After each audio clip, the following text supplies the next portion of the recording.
Hi guys, welcome to Jurassic Park. It's raining, there are helicopters in the air, there's ferns all around me, prehistoric plant life, and of course prehistoric dog life. Let's talk about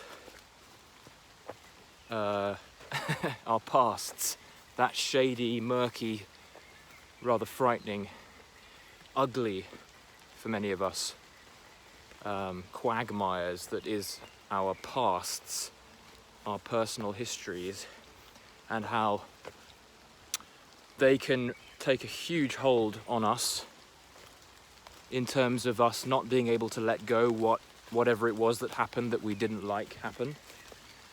We've all got different stories. Some of us have more bleak looking and sounding childhoods than others, but I would say most of us have been through what we perceive, at least, to have been unpleasant experiences that can tarnish. I'm completely trapped here in a kind of enclave of trees. At least I have my dog to protect me. A lot of us can cling to our pasts and have our past kind of define who it is that we are today. And it's such a tragedy when this happens, when something that's already happened, when an unfolding or a sequence of unfoldings in our histories creates something that we look upon that guides who we are, what our personalities are today, and guides our behavior today. So it could be that we were mistreated at school or by our families, and we took our parents' word for it when they said that we wouldn't amount to anything. Not like my parents told me that, but some of us have been through things like that and have suffered and have taken the harsh words of other people at face value and took it as fact and allowed those harsh words to define our current personalities. Or whatever it was that you went through that didn't feel too good at the time, and still to this day is something that you look back on and you kind of cringe and you have a feeling of shame or guilt, or you feel humiliated, whatever it was. I want you now to, if you haven't already, see how you can reframe your past as a source of, and I hate this word, but a source of empowerment, as a source of pride, as a source of power, in that whatever happened to you, no matter how horrendous, can you be thankful for what happened? Can you be thankful for the crap you went through when things got bad in your past? And if you can't, ask yourself the question, how could you potentially, possibly, tease out a little bit of that thorn that's in your side by asking the question, could I possibly find a way to see what happened to me in my past as a means of learning, as a means to as a kind of source of growth? And could it be that my past has defined me in such a way that is positive, that is for the better? Could I look back over my turbulent roller coaster of a life and say, no matter what happened, no matter how I at some point or another perceived my past and perceived what it is that I did that I didn't like, no matter what happened, could I look over my past and say, this has defined me as a unique being that no one else can touch because they haven't had the same experience I have? And could there be tremendous value in the fact that you and no one else has experienced what you've experienced? Could there be value? Could there be something that you could bring to the world, that you could bring to others, even if it's just one other person, or perhaps it's a book that you write, a story that you tell, a blog post or a video that you create.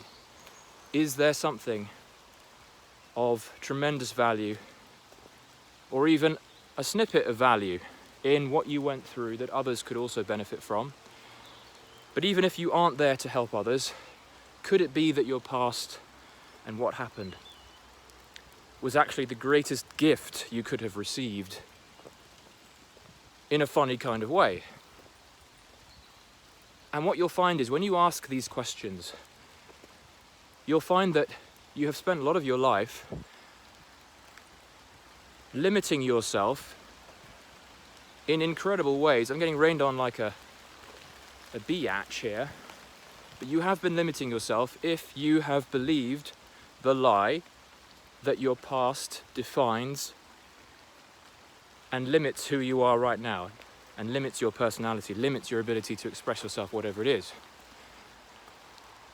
So ask yourself these questions and you'll see that you have been stifling yourself unnecessarily, if indeed you have, and most of us are, and most of us will never stop stifling ourselves because of what we think holds true in our past, which it never does. What happened in your history was a fleeting moment that involved you behaving in response to the thoughts that were running through your head. So if you did something that you're not proud of or that you're ashamed of, that doesn't feel good, that you are not happy with, that you look back over your life and you cringe because you didn't like it the way it happened, well, I can tell you this: what happened was you doing your best given the thinking you had at that moment. You've only ever done your best. You only will ever do your best based on what you're currently entertaining in your mind. And if you were a kid and you did something that you were ashamed of, believe me, what you did was absolutely the best option, the best move you thought you could have been doing, and for that you should be commended. We're all doing the best we can, and sometimes we have thoughts that come up in our minds that we think should determine our behaviors, and we think that those thoughts are real and reflect reality and determine our behavior, determine how we should be. And we often fall for it, hook, line and sinker. We fall for these unhelpful thoughts, and really there is tremendous, I keep saying tremendous, I've been probably watching Donald Trump too much. There is a lot of relief and freedom in understanding that our thoughts don't have to be listened to, they don't need to be acted on, and it's totally okay for you to see yourself in your past and realize that whatever you did that you didn't like, you were acting on thoughts that you believed to be reflecting of a reality that wasn't true, because your thoughts are just subjective opinions. So if you said something that you didn't mean to someone, perhaps you were in the throes of emotional rage, what you were saying at that moment was you acting on your thinking. And the cool thing is that we can start changing how we respond to our thoughts by realizing that they don't need to be followed by the gospel. And another revelation I had was that our personalities are only as limited as our thinking, i.e. our thoughts create our personalities, in that our thinking and our personality is an illusion that is only defined by the repetitive thoughts that we entertain in our heads. So that's pretty liberating, the idea that our current personality is just an illusion. And the idea that your past defines your personality, and this is something that I write in more depth in my book. It's one of the main points in my recent book, Illusory, which is out right now for sale at a discounted launch price. Go to Illusory, see the link below.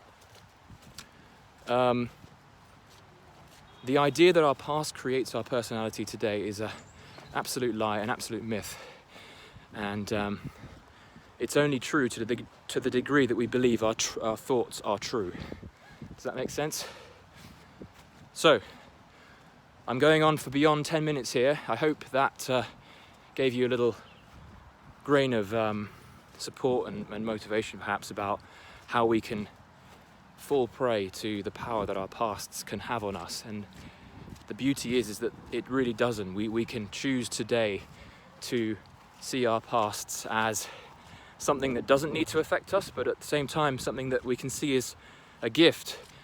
All of us can see the tribulations we've been through as a something to be thankful for, because it's defined who we are.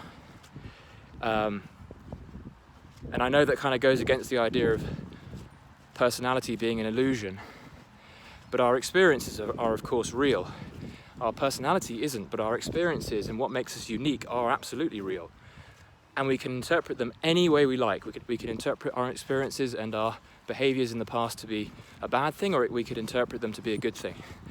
I implore you to choose the latter. See how you can be thankful for what happened so that your past no longer has a grip on you. Okay guys, that's me over and out for today. I'll be back with more videos. Stay posted, stay subscribed. Do like this if you liked it, and I'll see you soon.